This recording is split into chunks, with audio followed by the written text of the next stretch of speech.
Step-by-step how to extend your study permit in Canada 2022. Welcome back to Canada Admission Hub's channel. Today's video will focus on study permit extension and step-by-step on how to extend your study permit as a student. Stay until the end of our video and don't forget to hit the subscribe button and turn on your notifications so you won't miss any updates. Why do you have to extend your study permit? A study permit extension is required if an international student in Canada wishes to continue studying for longer than the validity period of their study permit. To extend the permit, the international student must submit an application to Immigration, Refugees, and Citizenship Canada, IRCC, to extend their stay in Canada as a student.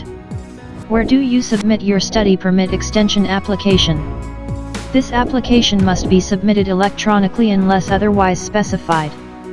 Step-by-step how to extend your study permit in Canada 2022. Step 1. Create an account and gather documents. Log into your account on the Government of Canada website.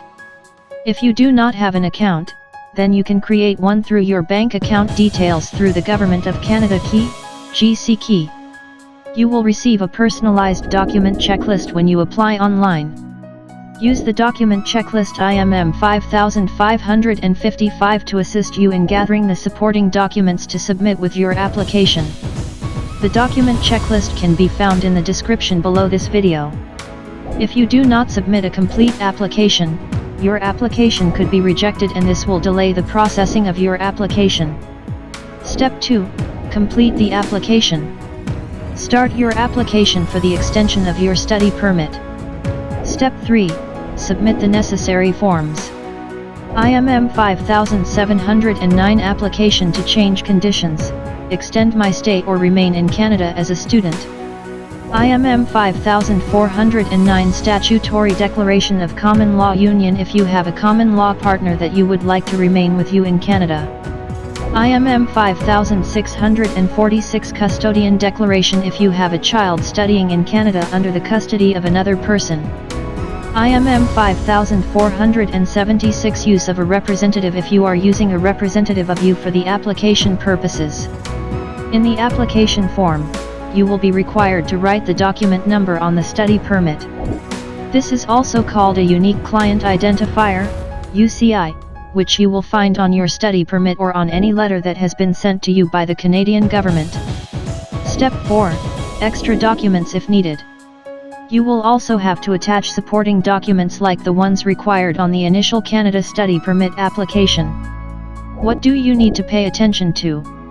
All the documents must be in English or French, and if they have been translated, you must provide proof that the translation is correct.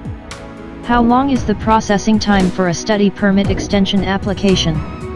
The processing time depends on the workload of the Canadian consulate, and it may take at least 14 days and no longer than 120 days. If study permit extension was approved, then you will be allowed to stay in Canada until the end of your program. If it was denied, you will have to return to your home country. What are the fees for extending a Canadian student permit? The fees per person per application are Canadian $150. While if you are required to submit biometrics, you must also pay an additional Canadian $85. If you need help with your application or your family's application, contact us today for more information and support. Thank you for watching, and we will see you in the next video.